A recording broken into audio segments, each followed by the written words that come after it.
Welcome into the best in paranormal programming. This is Darkness Radio. I'm your host, Tim Dennis. Every Thursday, I leave you with what you may call a tagline, but really is from the heart. And I say, go out there and be a light in someone's darkness. Today, we have a literal light in the spiritual darkness with us. My guest today has written a series of books called Afterlife Interrupted. I read the first book before I had him on today, and it touched me deeply. I want to talk with him today about his entire series, about his podcasts, which are called The Joyful Friar, and a little bit about what he does, because I grew up Catholic, so what he does is unusual to me, especially in his station in the Catholic Church. Let me tell you a little bit about him. Nathan G. Castle has been a Catholic priest of the semi-contemplative Dominican order since 1979. Father Nathan has served as a campus minister at Arizona State University, the University of California, Riverside, and Stanford University. Currently, he lives in a community of Dominican men and women serving the University of Arizona in Tucson. Father Nathan has prayed for deceased souls since childhood and has helped stucksouls cross over for almost 20 years. He has used the first book and Toto 2, The Wizard of Oz, as a spiritual adventure as the basis for healing of trauma retreats for spiritual groups and survivors of natural disasters. He's also available for speaking engagements and retreats. Father Nathan also can be contacted through his website, which we have in the link for the description of this program. Father Nathan also remarkably has done over 250 of these contacts with these stuck souls and help them to cross over to the other side. Now, before I bring him in the past, the only way I shouldn't say the only way, but one of the ways we've been told through Marianne Winkowski, who was the inspiration of the Ghost Whisperer program on CBS, was to find that light, that spiritual light from the other side, and it could be found at different places, and to find that light and to cross over to it. And maybe even through paranormal investigations, we've been told to tell spirits to go to that light. I'm pleased as punch and proud to bring in Father Nathan Castle today to Darkness Radio to explain to us that there's a different way now to bring those souls to the light. Father Castle, thank you so much for joining us today on Darkness Radio. I'm happy to be here. If you would call me Father Nathan, that's what I'm most comfortable with. Father Nathan, we'll do that. Thank you so much, Father Nathan, for being here. Okay. Let me start out first of all. Let's get to know you a little bit, and then let's move forward towards this amazing gift that you've been given to help. Tell us a little bit about yourself, your upbringing, and how you got your beginnings. Well, for anybody that's viewing this podcast, I have my Dallas Cowboy hat on because you started it. You're wearing a Vikings hoodie, it looks like. Yeah, so we figured we'd just for a little fun at the front end. I grew up in Texas, much closer to Houston, but I grew up. Dallas got football teams the same year in both leagues, the AFL and the NFL, and the Cowboys were in the bigger league and were on TV all the time. And the Houston Oilers came in, but they were never on TV. So I became a Dallas Cowboy fan and a Houston Colt 45s and Houston Astro fan.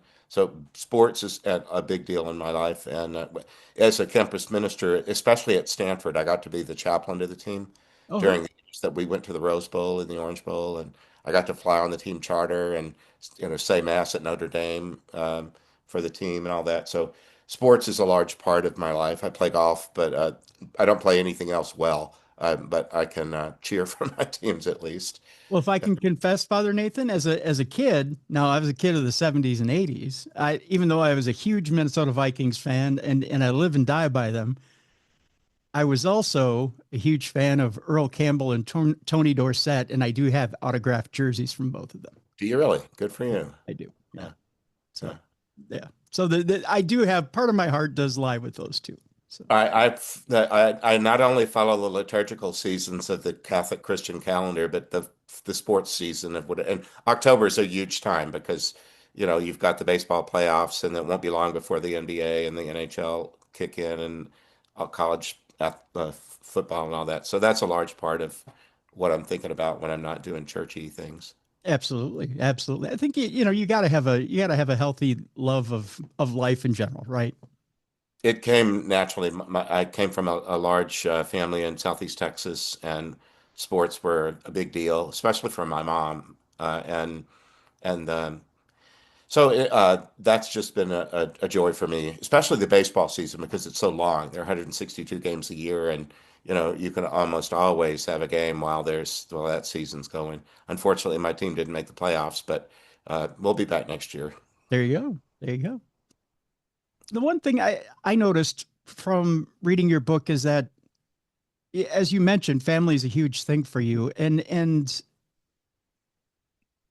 elders as mentors seem to me it seems like that was a huge part of your upbringing as well. You talk about the elders in your family being quite um, quite instrumental in your upbringing. Tell me a little bit about how your family molded you.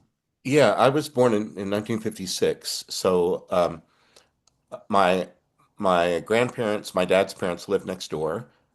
My dad had only two siblings, and they both became nuns in the same order that I now belong to, Dominican. They were first grade teachers. My parents were both very active in their Catholic faith, and not just in the rules and regulations, but especially my mother was good at teaching spiritual practice. And for example, I knew from very early on that I had a life on earth and a life in heaven, that um, that I would be here for a certain amount of years, and after this life on earth, I would go home to heaven. Um, we talked to our earth family all day long and did stuff with my siblings and at school and all of that. And then right before bedtime, she would say, "Get your pajamas on and brush your teeth, and I'll be in a minute." And she would, when I was just tiny, I would repeat prayers after her. But we were talking to our heaven family at night. Oh, And so I understood that I was this hybrid being that lived on two planes, and that was just the way that it is. And so was everybody else. I mean, yeah. I wasn't unique in that regard. That's just the way life operates. And then as I went to Catholic school and learned about the sacraments and the Catholic understanding of God and Trinity and communion, that everything is one, and Catholic means universal. It means the oneness of all things. And so even though life gives us plenty of ways of looking at somebody else and thinking of them as strange or distant or other, I understood really early on that that's really not true. That other person over there might be the other kind, whatever that means, but I'm also a part of them, and they're a part of me, and there's only oneness. So I understood that as a really little kid. And so that pertained also to whether a person was alive on earth or whether they died already. You know, Wow. All right. dead people don't stay dead. Right. Yeah. Uh, uh, Death is a moment that people go through, and then once they're finished with it, they're alive in a different way. And yes, in a different place, but then also not completely so because God is everywhere. And if you live in the inside of God, so does everybody else. And so you don't need to think of faraway lands, or you don't need to pray towards some galaxy or think of people who have died as being far, far away necessarily. They uh, they can also be nearby if you invite them to be. But anyway, that was native to me. It wasn't something that came along later. It was just something that grew from an early start and then matured in unusual ways later on. That seems really, forgive me for saying this, Father Nathan, but having been raised, I guess, in my Roman Catholic version of the church, that seems like light years away from where I was and what I learned and where they brought me in. I that seems really enlightened, and I wish I would have been raised that way, to be honest with you. Well, if I can help you, I will. We could do a remedial course. But I'm just glad that I had the upbringing that I did. It wasn't like our family was ideal and didn't have quarrels and troubles and all of that, but I'm almost 70 now, and I look back on all of that and think I was given such a good foundation about really fundamental things early on, especially that I'm loved. And not just because I'm such a nice guy and I'm so lovable. It's like I arrived from the one who is love, the love that created the whole universe. I'm part of the one love. And even on days when, or moments in my life when I felt lonely and or had that nobody loves me temptation, I can chase it away. I know that's just not true. And everybody else is as loved as I am, and that doesn't take away from me or them. We're all just loved, and the work that I end up doing that we'll talk about in this podcast is just an extension of that. Yeah. Yeah, absolutely. Like I said, if I can just be blunt about it, I absolutely fell in love with that first book when I sat down to read that first book. It really hit home. It really hit the heart. And Well, I'm a podcaster too. Tell me a story that you found in that book that you really liked. uh, one that you and I'm trying. I don't want to get the man's name wrong, but it was the man that you called Colonel Sanders, the lawyer who Oh yeah, Shelby, the country Shelby. lawyer. Yes, I knew it was an S name. He's in my heart. Yeah. There's also the young man who the young man who's gay who ends up dying, and he's had Dwight. Dwight. Dwight is his Dwight. name. Yep. I'm sorry, I'm bad with names. That's all right. But Dwight, who's actually helped crossed over by Dwight D. Eisenhower, and he has regular visits with Dwight D. Eisenhower and Jesus.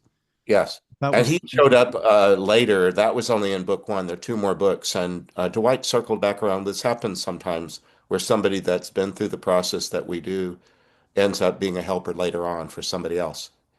that's amazing. I Yeah, mean, it's lovely.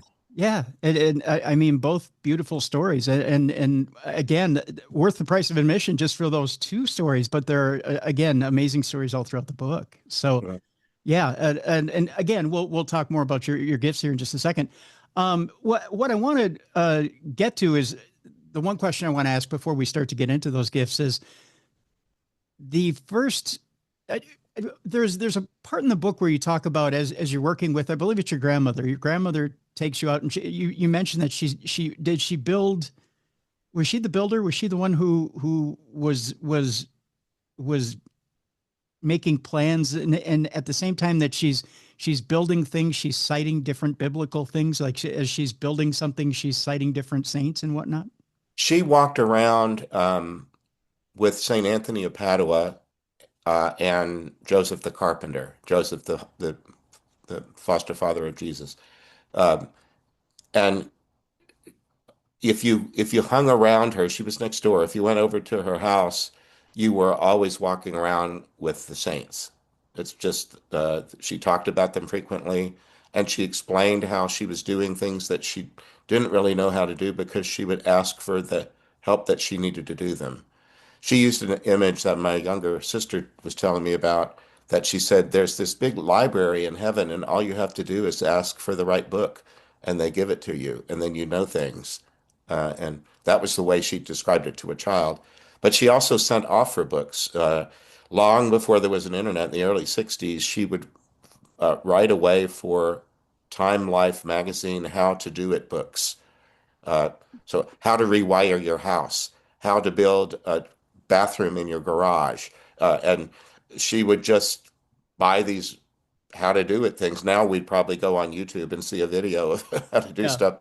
She would just get these mail order books that would explain step by step how to rewire your house or how to replumb, and how to create a compost heap. And she made these elaborate gardens. Some of them were fruit and vegetable, and others of them were exotic plants that weren't supposed to grow there.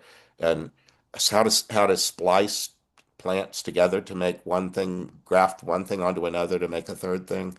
Anyway, she was an artist. She would say, "Sweet Jesus, take my hand and let's go," and she would oil paint.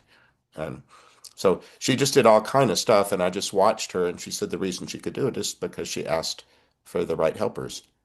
I find that fascinating. I really do. It the fact that it's almost like she allowed those saints and those holy people to just channel through her, right? I mean, is that Yes, and that presumed presence and not distance, because a lot of people, when they think of prayer of any kind, they presume distance before they begin. They're talking toward God, or in our case, one of the saints, and presume distance. The man upstairs, on the other side of the divide, or something like that. So you start with a distance metaphor. If you do it the other way around, if you start with a presence sense, It's way easier, way easier. No So one wants to really be in a long distance relationship if they can have the up close one. so we've been praying all wrong then?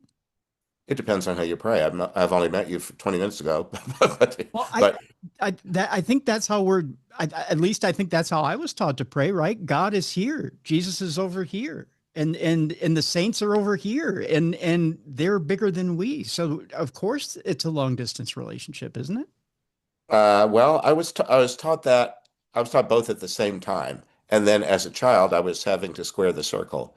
Well, what do you mean? It wasn't just about distance. What do you mean that God loves everybody and has built a fiery pit to throw his enemies in?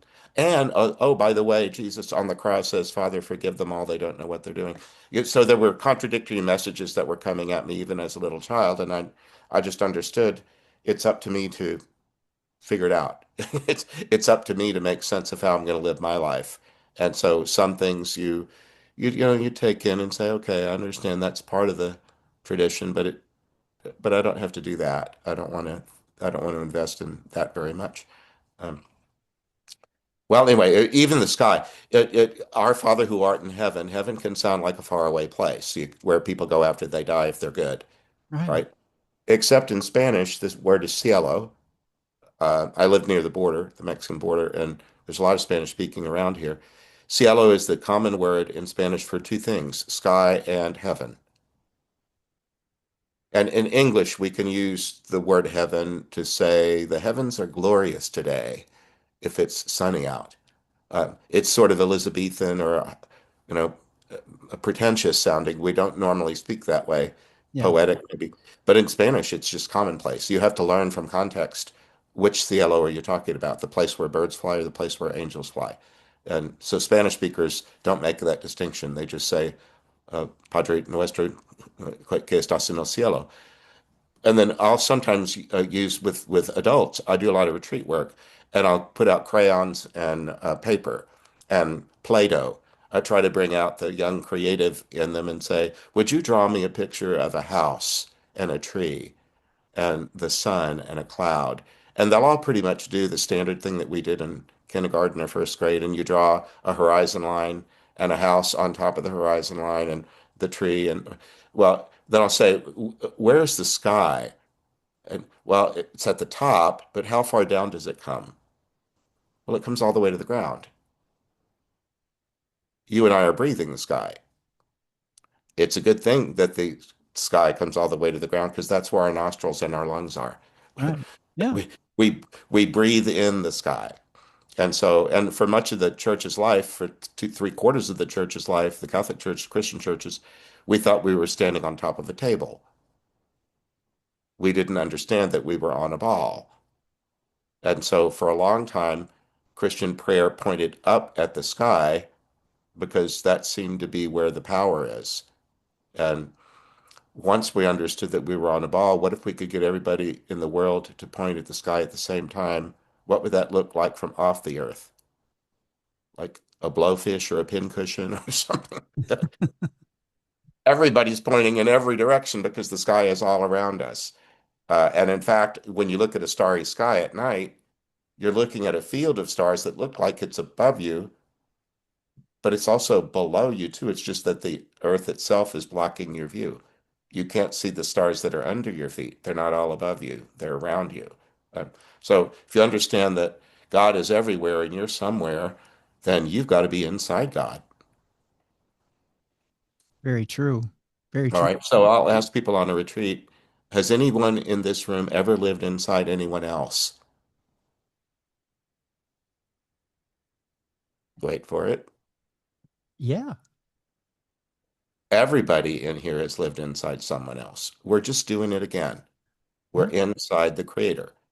And so if you can start there, then all this distance of different kinds of people, races and ethnicities and wealth and poverty and gender and all the things that we fight about in our politics, it's all nonsense. It's called a universe for a reason because oneness is endemic to it. Oneness is built in, and all those other things that they have some claim on us, but that we don't need to build entire identities and go to war over all these things. It's just not necessary. It's very true. Yeah. And it's this life is so short that we fight about such ridiculous things. You know. And there'll come a day when we'll see the fullness of things. If we don't see it short of the grave, we'll see it after. And I've dealt with lots of people that died and didn't believe in an afterlife until they were in it. And then they had adapted and said, "Oh, well, I guess there is an afterlife after all." And I'm and then they need to learn its ways, the way that we did when we got here. It took us a while. You might have put your foot in your mouth and, or run into the street or do all kind of things. You had to learn how to balance yourself and how to speak and all kind of things. But the people that I deal with in this afterlife work, uh, they're all people that went through trauma. That they come in a dream. We didn't really establish that part of the process, but about once a week, I'll have a contact dream for somebody who has died. Either their trauma was at the time of their death, they died in a car crash or a shooting or something, or they had a trauma earlier in their life that they never fully dealt with. Okay. Lots of times people will have, they're raped and they didn't want anybody to know about it. And so they try to just bury it and pretend it never happened or whatever. And then they get to the afterlife and find out that, oh, apparently it's important that I talk about this. Or different things like that. Sometimes people get heartbroken or addicted or whatever, and they just don't have the stamina or the wherewithal on this earth to confront it or deal with it, and they do it later. Anyway, they Let me come in. Yeah, go ahead. let me ask you this, Father Nathan, before we go to break, and then we'll get a more detailed description of what it is you do and how you go about Okay. it. Um, the first time that you had one of these dreams Yeah. and realized that you were talking to someone on the other side and that it was your duty to step in and help. When was the first time you had contact with someone on the other side and realized it wasn't just a dream? I was about 42, and even the other side presumes distance. What I was just Okay, I'm talking about. sorry. I won't use that term after this. Well, all right. Well, they were in my bedroom, in my head. So that's pretty proximate. Okay. They were in my dream, and they were invited there because before I go to sleep, I consecrate my sleep before I go to sleep. It's a monastic practice that is part of my religious life, and we do that every night before we go to sleep. Um, this particular dream was Ray, the gentleman that you read about in book one.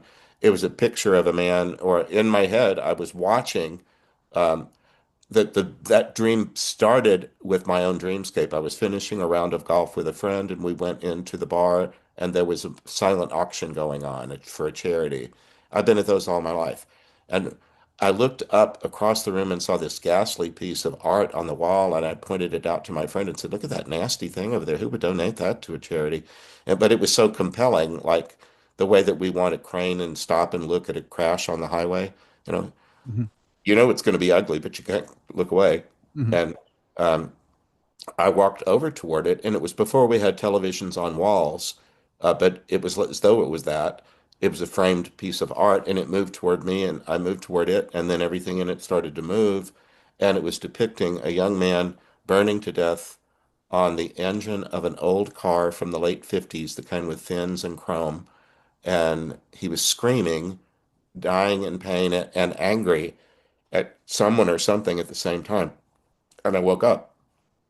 And as soon as I did, I just thought, that was not my dream. The first part about round of golf was, but not the ghastly part at the end. I sat up.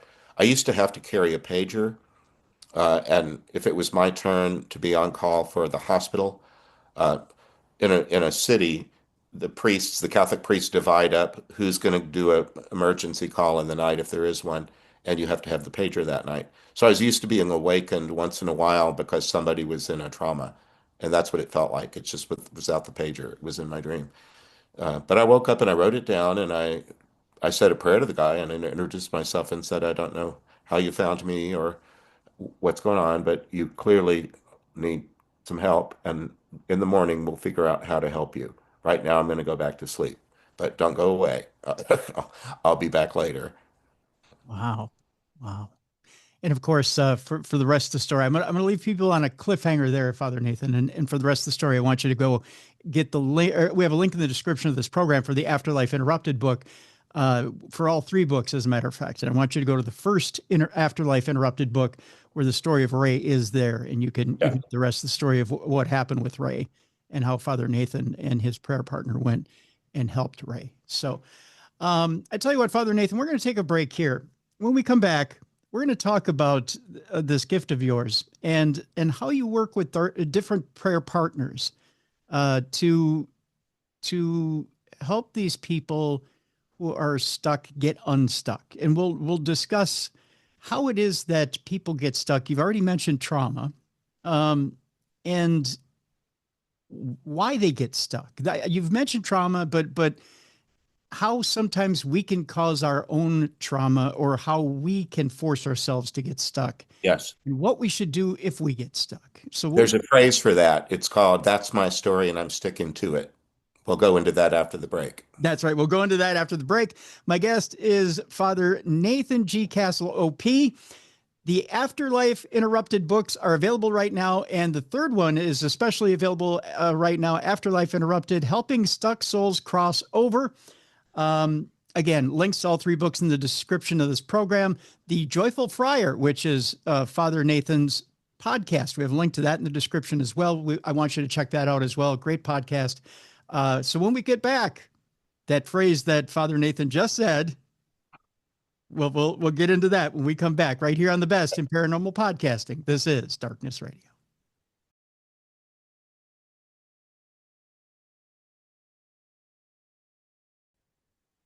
Welcome back to the best in paranormal podcasting. This is Darkness Radio. I'm your host, Tim Dennis. My guest is Father Nathan G. Castle, OP. He is the author of the Afterlife Interrupted book series. The third book available right now is Afterlife Interrupted, Helping Stuck Souls Cross Over. We have a link to all three books in the description of this program. Also want you to check out the Joyful Friar podcast. We have a link to that as well in the description of this program. All right, again, memory's not what it used to be, Father Nathan, but you used a phrase there at the end of the break. We were talking about stuck souls getting unstuck. You said there was a phrase for that. That's my story and I'm sticking to it. All right. When you hear people say that, or perhaps you've said it yourself, but when you hear people say that, there's an underlying presumption that the story isn't completely truthful. But that's my story and I'm sticking to it. And so we can lie to ourselves. And families do it. We create family lore that picks and chooses things and skips over other things. We can do it to ourselves. Um, a lot of low self-esteem stuff is believing negative messaging about us, some of which happened all the way back to the cradle. Um, the sandbox, kindergarten, whatever, we can begin to learn that we're not good enough, we're not fast enough, there's not as many stars next to our name. There's a lot of classroom things that cause children to rate themselves against others. And a lot of that stuff follows people through their life. Uh, and sometimes they believe about themselves that they're not enough. My first book is on the Wizard of Oz. That one is called And Toto 2, The Wizard of Oz is a Spiritual Adventure. And the characters, the central characters in that story, especially the three that Dorothy meets along the way, all believe the same lie, that I lack something essential. And they sing that song, If I Only Had a Brain, Yeah. if I only had a heart, if I only had the nerve, um, that there would be a different version of me that I can't get to because I don't have what I need. And and in that story, you see at the beginning, as you meet each character, they really do. They just don't know it. The viewer knows that they have a brain and that they have a heart and that they have some, at least a little bit of courage.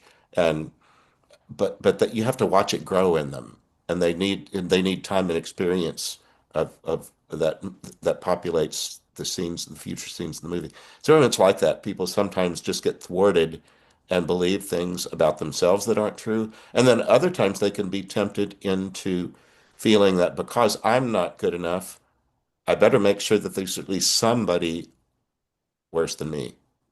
You know, there Yeah. means I don't want to be the absolute bottom rung of the ladder. There's got to be somebody I can scapegoat. There's got to be some kind of person who I can look down on so that I'm not utterly on the bottom.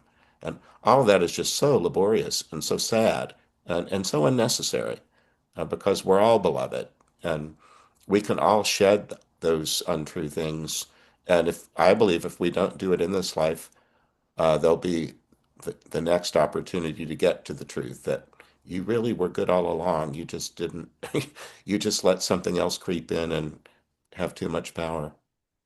My mom always had a saying, and I used to roll my eyes, but the older I get, the more I listen to it. And that's do your best and forget the rest. In other words, Yeah. do your best job and put your blinders on and don't worry about the others, right?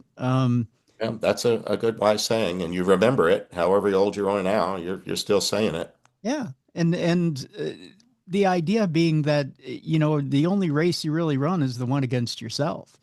There, Yeah. the others don't matter. And you shouldn't be holding yourself to other standards. No, and it goes on and on. I'm on my current podcast. I'm dealing with a story that's in book three of a really brilliant young woman who was she turned down Stanford. That's what I worked at Stanford for 7 years, and in the dream, she made sure that I knew that she turned down Stanford. Uh, Really? and she went to some other elite school, but she got caught up in academic cheating. Oh, no. She nearly had a PhD in some lab related science field. And I learned this from working with PhD candidates that they have to create a really clever study that they can do.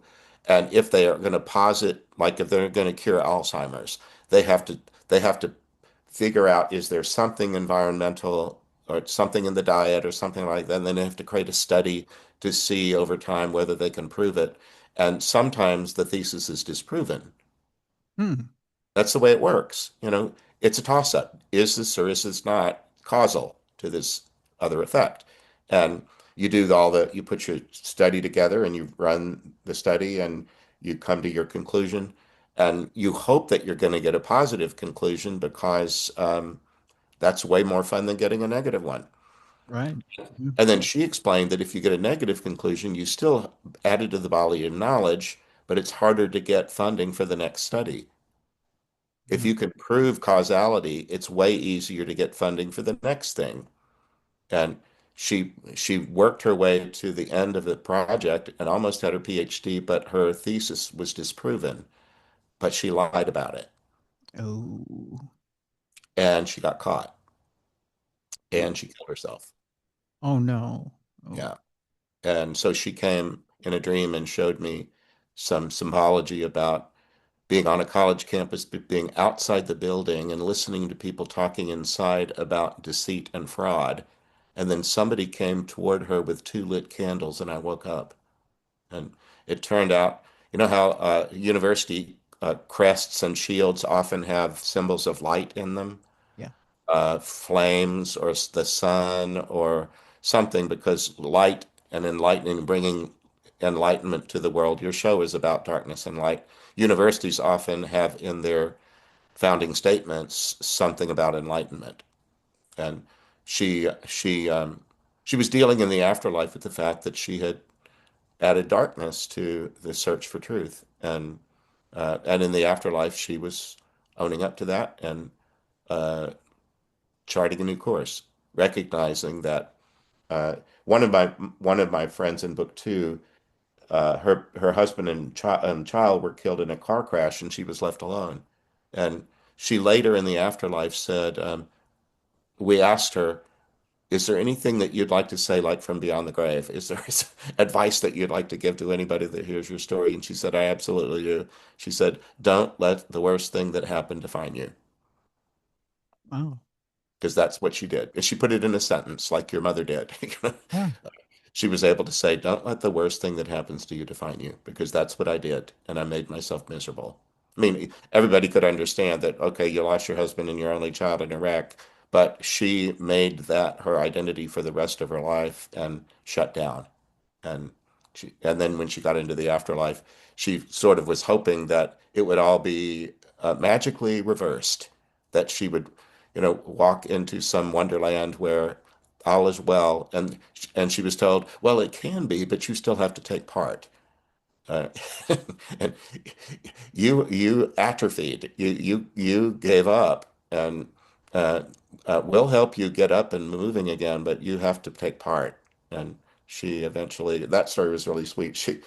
You know those old motel signs from the old roads from the 50s before the interstates were built? Hmm. Hmm. You think of a town you've ever been through that had a bunch of mom and pop motels? Hmm. A lot of them had neon signs that moved. Yep. Out here in the West, it might have been the Buckaroo Inn, and there'd be a horse, and it would buck up, and the rider would go this way, and he'd take his hat off and swirl it in the air and come back down and repeat it all over again. Yep. She said it's like one of those neon signs. She was looking across at where she was about to go, and she said, "It's my husband." But he died when he was in his 20s. He looks like a really handsome middle-aged man. And my daughter was only 2, and now she's 18. And they're both looking at me and smiling, and I know it's them, but then they're turning back into what they were the day they died. It's like they did before they left the house on that errand that took their life. They died in a car crash. And she said they walked out the door and never came back. And she said they're showing me like this motel sign where they're this and then they become that. And then they go back and forth. And they're saying to me that we're both of these things. We can be the way that you saw us that last day, but we've already lived that and we don't want to really do that again. We'd rather you meet us where we are, but we'll meet you halfway. If you want to go back and relive some of the moments that we missed, we can do that. But we really rather you hurry up, catch up to us because we really just want to be with you and not have to be in some in between. Now, I think I read something like this in the first book, Father Nathan. And are you saying that if a soul passes away young, and Mhm. I think was it Ronnie that did this in the first book, where She's the one who died in the tsunami, that great big tsunami yep, in the Indian Ocean. and Yeah. she died at the age of 12. Can she age? I said I wouldn't use the term. Can she age in heaven? Can she then go forward from the age of 12 and start to progress in age on the other side? Her issue, she was in Sri Lanka, which used to be called Ceylon, this island nation at the tip of India, Hmm. southern tip. And she and her family were on vacation, what they she called it holiday. Uh, on a Sunday morning, her parents were in their hotel suite and they were sleeping in, and she couldn't stand it. The beach was right there. All she wanted to do was go down to the beach. And she disobeyed at 12 years old and went to the beach in time for a tsunami to sweep her out to sea. And she died that way. So she died being disobedient, and she was her parents' only child.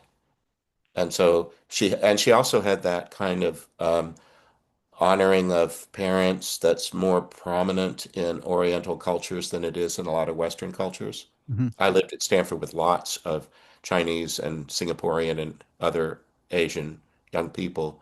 It's different. Hmm. Um, and so she was really, really guilty in her own conscience of breaking the rules, disobeying, and in her imagination, ruining the rest of her parents' life because they no longer have any children. They will never have grandchildren. Her disobedience caused that. And so she was in the afterlife, all wound up like that. And not only the fact that she had died in this cataclysmic event, but that she in her mind created this scenario that she's ruined the lives of her parents. And so she had to calm down about that. She had to be reminded of basic facts. Well, indeed, what you did was you were a 12-year-old who disobeyed a parental rule and who was tragically in a colossal accident. That's the truth of the matter. The Right. rest of it is speculation that you're adding on top of it.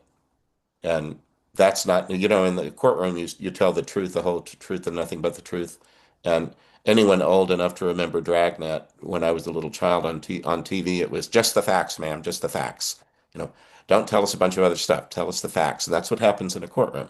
Right. You don't get to get up on the stand and muse about what you think the meaning of things are. You just say what happened and let the judge and jury decide what the truth is. So sometimes people will create stories before they leave here or in the course of leaving here that get them tangled up. And that just needs to be disentangled to get back to truth before they can move on to be happier and more whole.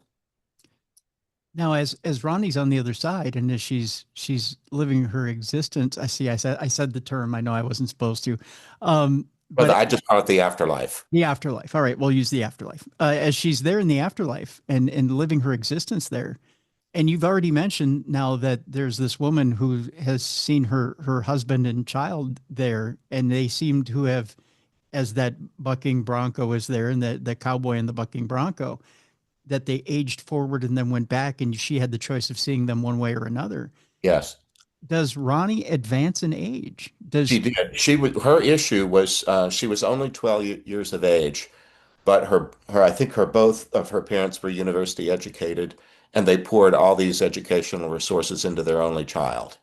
And so she was a precocious 12-year-old.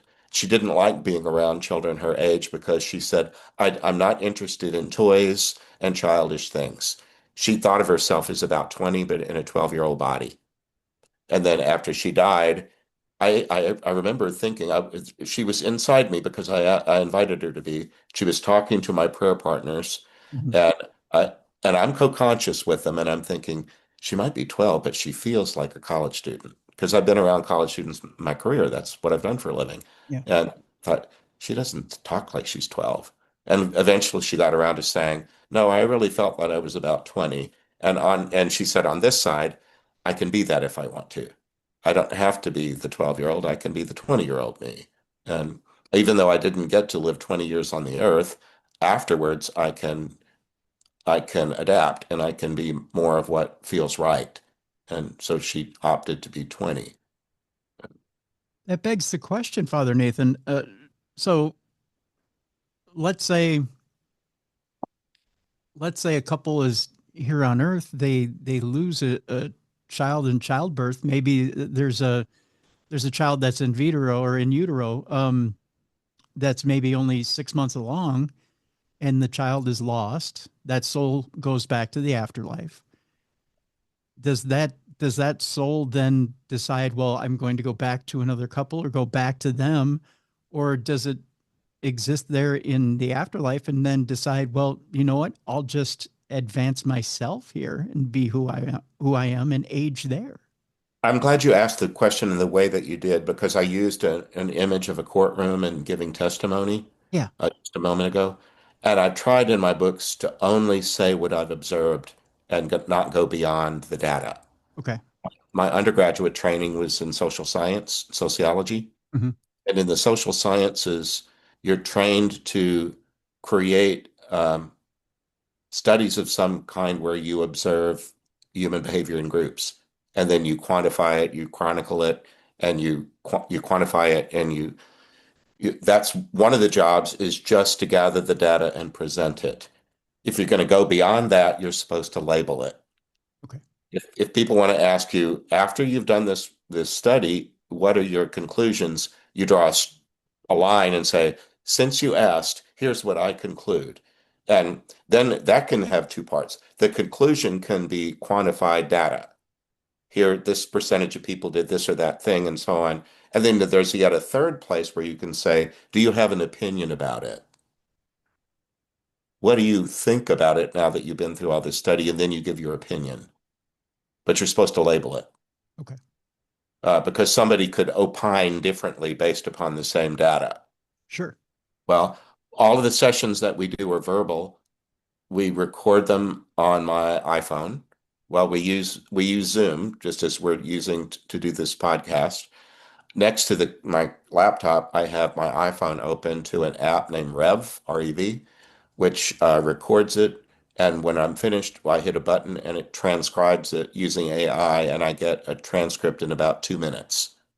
So, and then I get that written transcript and I clean it up for stammers, incomplete sentences, and I label who was speaking. The AI has a hard time figuring out who's talking when the voice is being used by more than one person.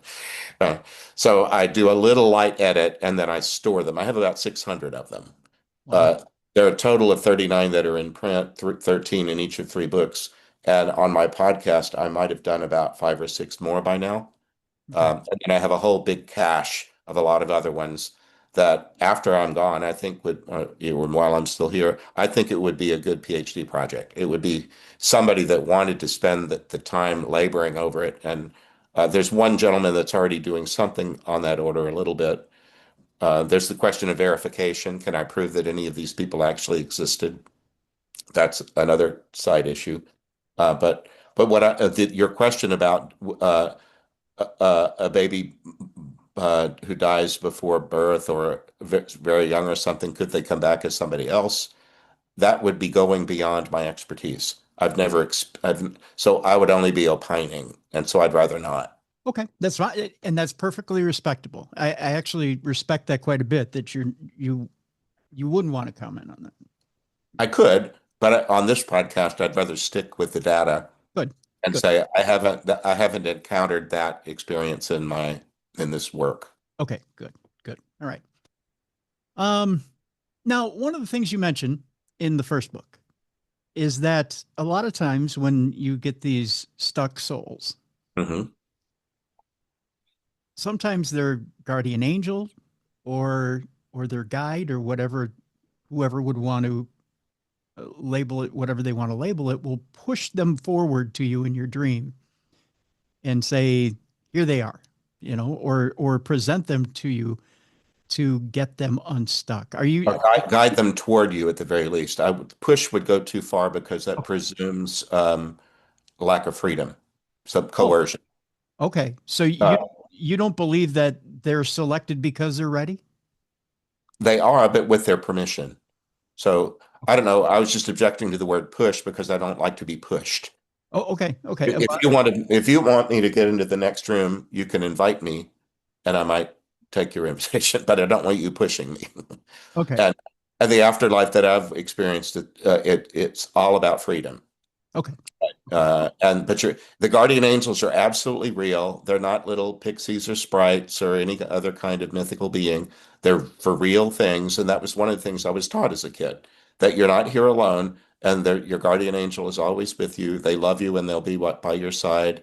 They're a little bit like a Secret Service agent. They're there to try to do what they can to protect you, but at the same time, they knew, and you should know, that you're mortal and will die of something one day. So death is not to be prevented absolutely, because it's a natural part of this incarnation, this life. But they're very helpful in that they've observed everything about you. They can't read your mind because it's rude. Oh, You, you can invite them in if you have a quandary about something and you wish you had an expert uh, advocate, advisor. You can say to your guardian angel, "You've known me from the womb. Here's what I'm struggling with. What do you think?" And then you get still and ask for guidance. And move in my imagination, move in my attractions, move in my sleep. I do that before sleep. I'll say, if you can nudge me in my sleep and help me toward the best possible outcome, especially if it's about service, if it's not just selfishness. Uh, but anyway, the guardians, when in the work that we're doing, most of the people that we're helping, they're all vetted. They're not random. They've been through a healing process and they've come to a level of truth that they don't really need to be in this medical model thing anymore. It's like being at the discharge staff at the door of a hospital. We help them. We haven't been in the ER. We haven't been doing all the heavy lifting of the work they needed to do. All we are is the guys at the door. And they tell us a little bit about where they started and what they went through and how they've arrived at this day. And the guardians will say it's a little like graduation. One guy compared it to his graduation from kindergarten. Did you ever have one of those or be at one of those? Did no. you ever Well, did you ever wear I've been at one, but I didn't have one. I'm We too had old one. for I that. wore a tiny cap and gown when I graduated kindergarten, and the guy said, "I haven't done a damn thing. I haven't earned any degree at all, but they're all celebrating me like I'm graduating." He was grateful, but he was saying they're making a big fuss that I'm going from here to wherever you people help me go, and he was just funny about it. But the guardians will come on at the front end, like sort of to do a mic test. You and I are communicating over technology today, but we hardly had to spend a second on it. Right. All the buttons worked, Mhm. but not always. Sometimes you can't figure out why the sound isn't working or whatever. Well, sometimes when the angel will come, when we're moving into that prayer, I pray to Saint Michael. Well, I pray to the Father, Son, and Holy Spirit, the divine persons in the Catholic understanding of God. Then I pray to Michael the Archangel. And again, I'm not praying toward outer space. I'm praying inside and nearby. Michael, come and stand guard over us, keep us safe from any that might harm. Mother Mary, please do the same. And then St. Paul, St. Dominic, the founder of our order, Mary Magdalene. I have a whole list of friends that I invite to be around. My prayer partners are usually on Zoom and they're in different parts of the country. So one is in California, one's in Buffalo, I'm in Tucson. Zoom works great. But once we've said our protective prayers, I read the dream story, which is usually not more than a paragraph long. And then I'll ask my partners, do you need me to read it a second time or do you feel like you've got the data? I'll either read it a second time or not. Have you ever heard of Lectio Divina? Do you know that phrase? Yeah. Yeah. It's for any of your audience that don't know it. It's a prayer technique where you could take, for example, a passage of scripture that's a paragraph long, and you read it, and you might do this with other people, and you read it in a male voice or a female voice, and then switch. Hmm. Uh, you read it once for the data, for the mind, a second time for the heart, and then the third time you might read it a third time, and everybody says nothing. You just sit still and you let it soak in. And then somebody who's the leader will say, uh, "Can this time listen for only one word, or listen for a phrase, um, or listen for a question that comes to your heart because of this passage." So you can do that either alone or with a small group. So we do something like that to let the story sink in and be in my bones and my skin. And then I'll say, "Okay, guardian angel, would you please come first?" To clarify, because dreams have indistinctness in them by their nature. Why did I see coins on the ground? What were these candlesticks? Uh, and they'll come in and they're funny because they'll introduce themselves first because they're part of the team. Like, I ask you, please don't call me Father Castle. You know, Yeah. uh, we establish a little bit of rapport, and that includes a name. And then they'll usually give me a name, and the name very often has something to do with the story. It's not their real name; it's a nickname. Let me tell you this little story. It's a little bit of an aside, but my best friend is a retired priest. He rented a house for us a few years ago, an Airbnb where we were for about a month. It was in August. He's a Boston Red Sox fan. I'm a Houston Astros fan. He watched the I watched the Astros on a laptop. He's watching the Red Sox on an iPad, and it was the Little League World Series, and they were on the wall on a big TV on the wall. I was doing a crossing with my prayer partners, and we were in that space, and I said, "Okay, we're ready for a guardian. Guardian, would you please come in?" And I had to tell my partners, okay, we got a real winner here. This guy wants to be a comic, this angel. And he says he wants to be known as Jake, but not from State Farm.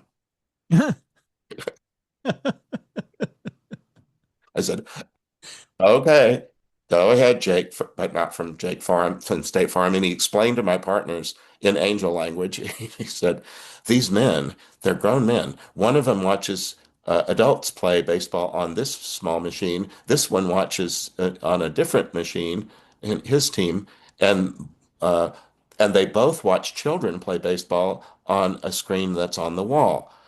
But it doesn't matter whether it's either of the two of them or the children on the wall. Their games get interrupted at regular intervals by Jake from State Farm.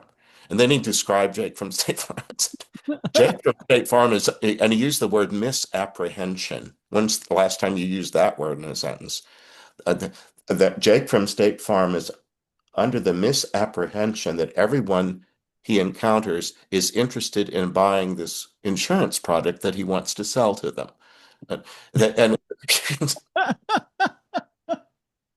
anyway, he just felt like he needed to call himself Jake, but not from State Farm. And then we were on to the races. We went on to help the person that he was guiding and all that. But the angel part at the front end, sometimes they're persons, and so they can be very serious and task oriented. They can be playful or anything in between. They are always loving. Yeah. Uh, and then sometimes they can hardly hold back their joy because this is graduation day. Huh. The one that they've been helping that went through a traumatic death or some other trauma has healed sufficiently that they're way more free than they ever have been until now. And so there's pride and excitement and joy about accompanying them to a next part of their life that hasn't happened yet. So anyway, the angels are a very large part of what we do. Very interesting. Yeah. As we get close to the end of the program here, Father Nathan, I have this question for you because this has actually happened to me as the host of this show. I've had people come forward to me, and the reason why I say it really is a blessing to have you on today as another avenue to help those who are stuck in the afterlife. Um, I've had people email me, I've had people contact me and say, I've had that dream, and there's a relative of mine that is stuck either in a dark dimension or they're stuck in a place that they have never seen before. And I'm scared. I don't know how to get them out of it. The only thing that I've been able to tell them, and this is honest and from the heart, and they've told me things such as my relative died an atheist or my relative died not believing. And this is the only thing that I've been able to tell them. And this is honest truth, Father Nathan, is I know this is if they do have the power to come back to you in another dream, is to tell them that they simply, even though they didn't believe in this life, and this is the reason why I found the story with Dwight so powerful, is that I know that Jesus himself was able to reach down into hell and pull spirits up with him and pull people up with him, is to pray and ask for Jesus to help them out of that dark dimension. That's the only thing that came from my heart to think to tell them. I said, I know it's hard for you to imagine. It's hard for you to think of that, even if you yourself is atheist or agnostic. But to me, that seems like the only way to save a person in that dark dimension. And that's only from my perspective. I need to Well, know from you what your advice would be to someone who would come to you and ask you that. do what your mother said to do. Do the best you can. Isn't that what your mother said? Do the best and forget the rest. And forget the rest.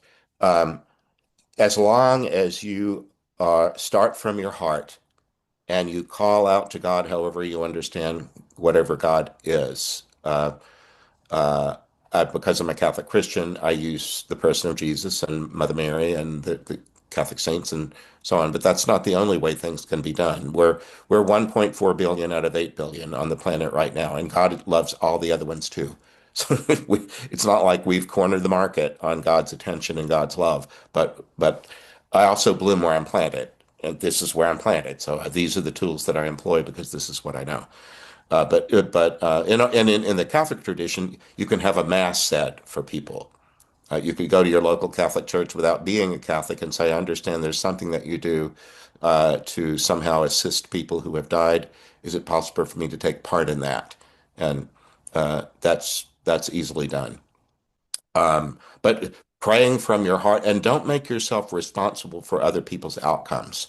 Don't feel like it's, oh my God, I got to get them out of hell or you don't have to do anything except your best.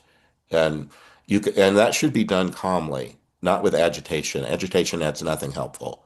Um, uh, and don't presume that everybody that died in a traumatic way or in addiction or suicide or anything like that, that they're all a big mess because aren't necessarily. There are plenty of people who will die in a tragic way today who will leave their body accompanied by their guardian angel who will pull them out of the wreckage and off they'll go.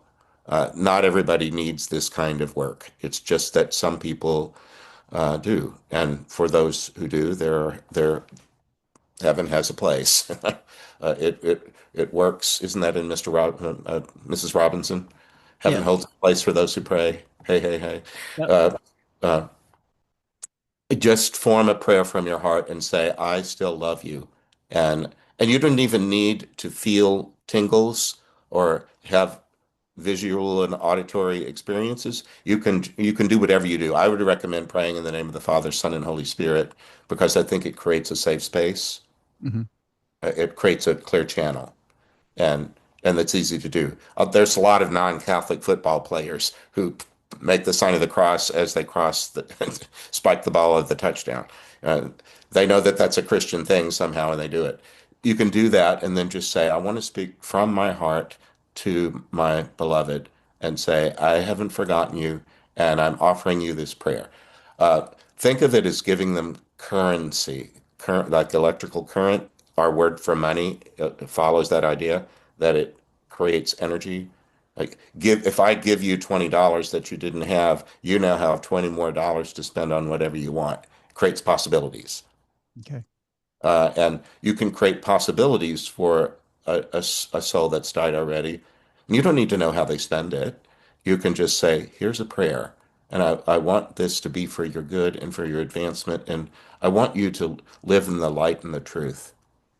And you don't need to do anything else. You don't need to worry about it. You can do that, and maybe you do that with a cup of tea in the morning, or while you're gardening, or doing going for a walk. To, it doesn't have to be some pious exercise where you necessarily need to go to church. If that works, great. But you can also do that anywhere that that your heart finds peace and leave the cell phone behind. Yeah. Yeah. Tune out from all the other interruptions for a few minutes anyway, and just speak from your heart for the person who's died and say, I only want the best for you. And if there's anybody with whom you ended on bad terms, you can do you can do one good apology and then leave it alone. Nobody wants to be apologized to 20 times. If you apologize to me once and you mean it, that's good. We're good. I'll forgive you and we're done. So, and sometimes people will get all in a fret because they said or did the wrong thing and whatnot. Don't worry about that. Uh, just offer your peace and say, I look forward to being with you. And the next time, we'll go out for a beer. Or we'll have some fun.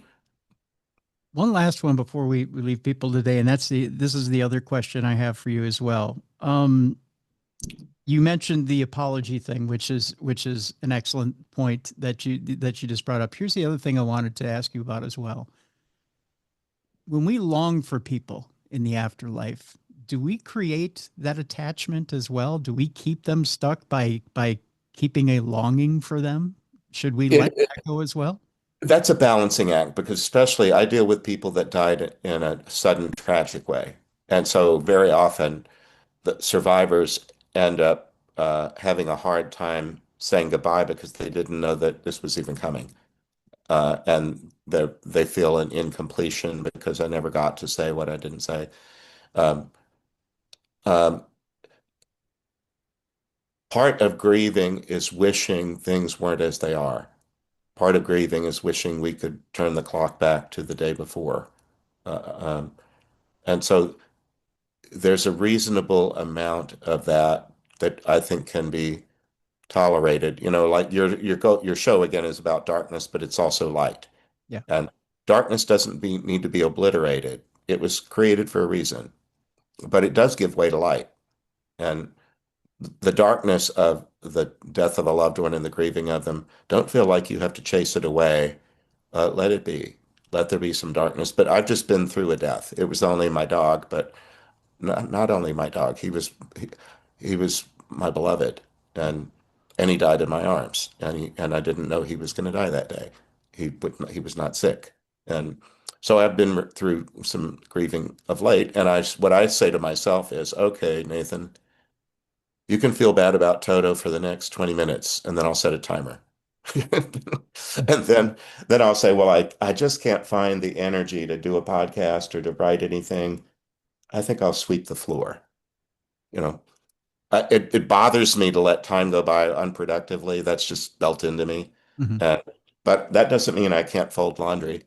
or while I'm grieving. I'm going to grieve and feel sad while I fold the laundry.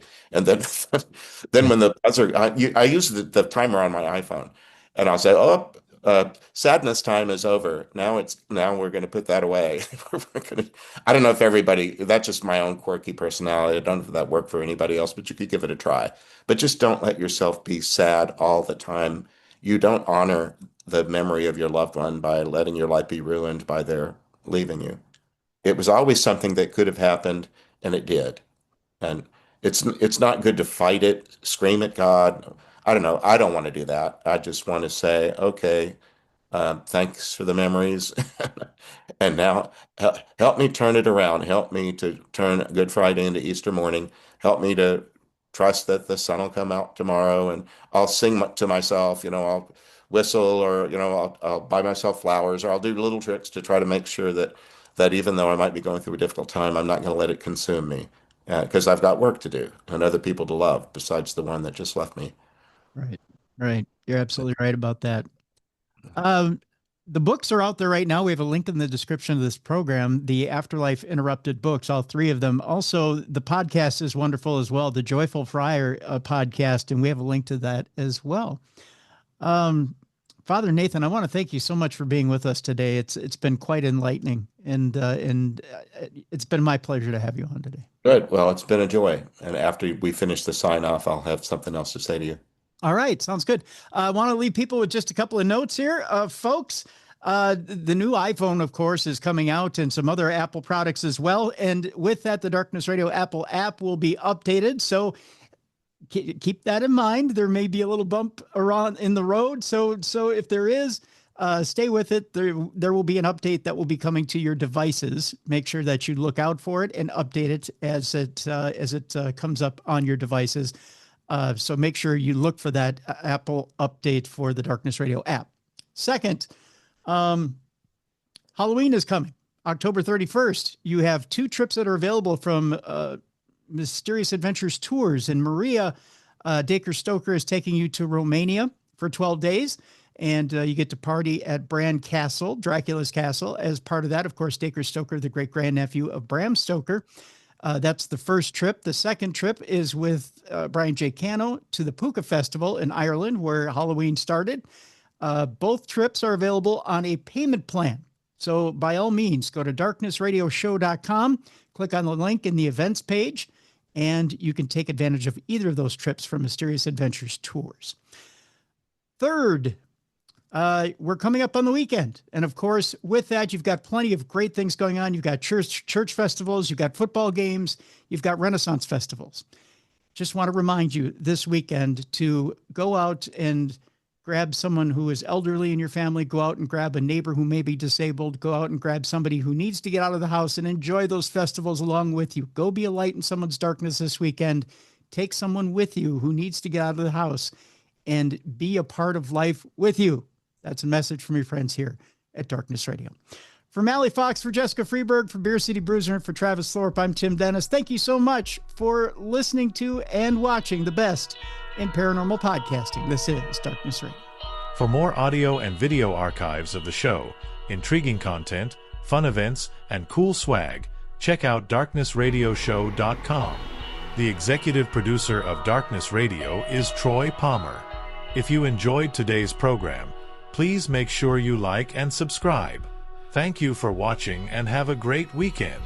And remember this weekend to include an elderly or disabled person in your weekend plans and be a light in someone's darkness.